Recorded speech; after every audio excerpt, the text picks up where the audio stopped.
Hey everybody, this is John Carlyle for Sportskeeda MMA. Happy to be joined by my guest here. He is a former Bellator Featherweight champion, former Bellator Featherweight World Grand Prix winner. He's going to be making his lightweight debut at Bellator 286. He's AJ the Mercenary Mckee. How you doing, AJ? Man, another day in paradise out here in SoCal. That's good. Also, how's the preparation going? You're going to be competing now against Spike Carlyle. How you feeling going into this fight? Oh man, I'm ready. I wish the fight was today.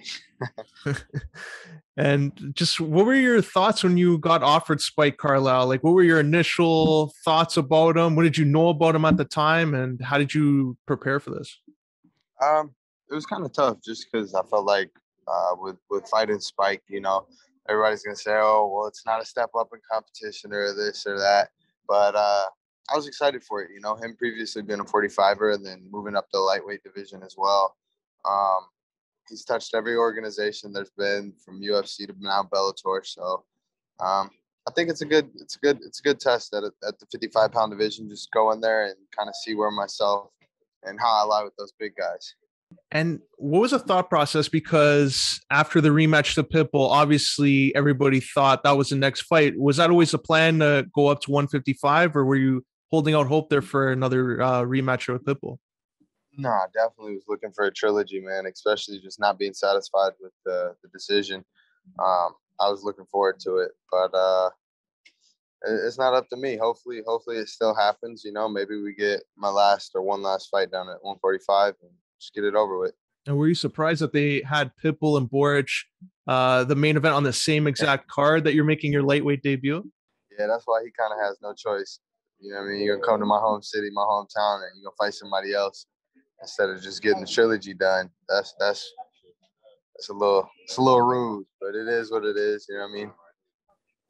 And now, obviously, that rematch, a lot of people had it both ways. A lot of people thought you won the fight. Like, do you think that Bellator should have just gone with that trilogy? I know they had the title eliminator, but do you think they owed it to the fans and even to you to have that trilogy right away? Um, definite. I mean, what else is exciting in that 145-pound division? You know what I mean, after I fight, the entire arena is going to clear out. So, I think they know it's the only fight to make. It would have been nice to have it happen in the home city, but it's not my choice. You know what I mean? I signed the contract and I go fight. And this, like, lightweight debut, it's a lot different. So mentally going into this, how's it been, like, not having to cut that extra 10 pounds? Do you feel a lot more energized coming into this count? Yeah, just a lot more energy, just doing more stuff. You know what I mean? Capable of just doing more, faster, stronger, bigger. That's the motto for this fight. And also, like, coming in, you're going to be tested. A lot of people are saying, like, he's a former UFC fighter. So do you look at that as saying he's on a 5-fight win streak that could put me into the rankings after this, or are your sights set right on a Pitbull trilogy? Nah, it's either Pitbull trilogy or his brother. You know what I mean? Regardless what dog it is, I'm trying to take him for a walk. And do you feel that you're a heavy 155 pounder? Would you consider yourself being like, you know what, for this division, this is going to just test out to see if 155 is going to be a long-term play? Some of these dudes are, some of them cut from like 200 pounds. So I'm walking around at 175. I'm going to start my weight cut from 170. So I'm just intrigued to see how this fight plays out. You know what I mean? I want to go in there and get back to doing what I do best, is making statements and, get a finish in there. My whole career has been built off of finishes. Out of 18 fights, 13 finishes. So I'm trying to get another one and done. Yeah, you're an exciting fighter to watch here in that division. And looking at the landscape at Bellator's lightweight division, Pitbull taking on Usman Nurmagomedov. How do you see that fight going? I don't know. Either way, I'm looking. If Benson don't get him next, then I want him next. You know what I mean? If it's Pitbull, like I said, I got a leash in the kennel. I'm waiting for him. And if it's Usman, if I can't be undefeated, no one can. So that's the way it's got to be. You mentioned Benson there. Like, is that just like for the name recognition? Like, have you always been a fan of his? Yeah, I've always been a fan of Benson. Benson's the dog. I've been watching him since I was a kid, and just stylistically, I think he's an entertaining fighter. You know what I mean? He's very well rounded. He's good on the ground, good at striking. So he's just well-rounded. Did you happen to catch his last fight with Peter Queally, the Bellator Dublin card? No, I didn't, but I got to see a little bit of it. Yeah, because a lot of people like maybe discredit a little, like they say his age, but he comes out now. He's on a nice win streak there. Do you think if they don't give you a title fight right away, would that be like the best outcome there? As you know, if I'm not going to get a title shot, at least Benson Henderson would be a big fight. Definitely. You know, I've always said I wanted to fight Benson. I think it'd be an entertaining fight.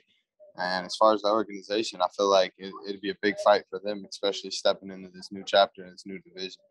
Yeah, definitely. And who's going to be, aside from your father, like who's going to be in your corner for this, and who's been working with you the most in this fight? So a couple childhood friends, they just D1 wrestlers, you know what I mean?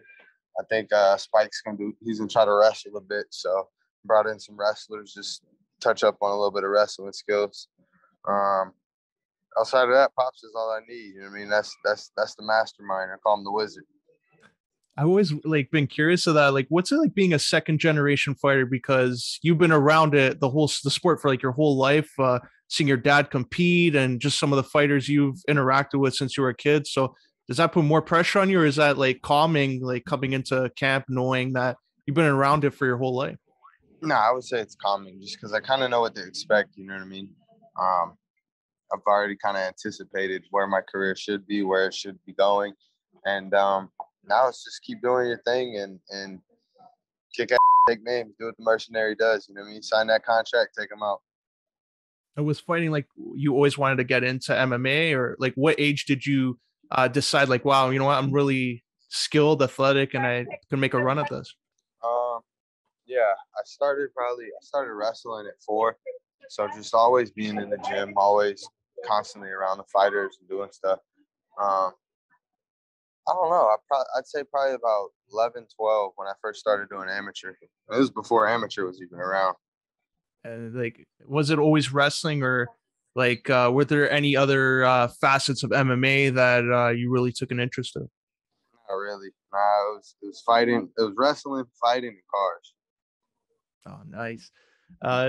Just even on MMA now, like a lot of people, when you were the champion, fantasy booking, fantasy matchups, everybody's always going to look at the UFC, Bellator, and they see Alexander Volkanovski, Max Holloway. Like a lot of people would have wanted to see maybe you and Max Holloway go at it. But do you think there is a scenario where we can see a Bellator UFC cross promotion in the future? Maybe. Nah, probably not. Dana ain't doing it. Not doing it? Maybe you see Bellator or somebody else, but I don't think Dana's doing any crossovers. How do you think you would match up with those guys? Like Volkanovski, he's been doing well against the taller fighters, the lengthier fighters, but Max Holloway, a lot of people like would be interested in that fight with you, Max Holloway. Like, how do you think you match up with those guys?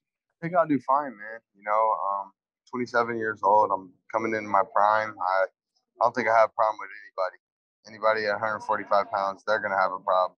Definitely. And in the future, we got a big card coming up in the UFC. Like, you're obviously in the sport, so a lot of people talk about Charles Oliveira versus his opponent Islam Makhachev, Khabib, like just that whole camp and just the streak going on that they're on. How do you see that fight playing out?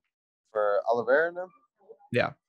I'm not sure. It's going to be intriguing. I feel like Oliveira might come out on the edge on that one just because of just the well-roundedness. I mean, his striking is just a little bit more unorthodox. So I feel like that's going to play a part in it. And aside from that fight, are there any other fights that it really interests you, like as a fan watching, whether it's someone in your corner or somebody that trains with you, or even in the UFC, just as a fan that you like watching? Not really. Not really, man. I pay attention to the top of my division. That's about it. That's great. Well, AJ, before we wrap up here and let you go, how can our viewers here follow you on social media? AJ Mckee 101, one and the only one. Instagram, Snapchat. My Twitter is AJ Mckee Jr. So yeah, tune in. October 1st, it's going down. Appreciate the time and best of luck against Spike Carlyle in your Bellator lightweight debut. I really appreciate you sharing the time. Anytime. Thanks for having me.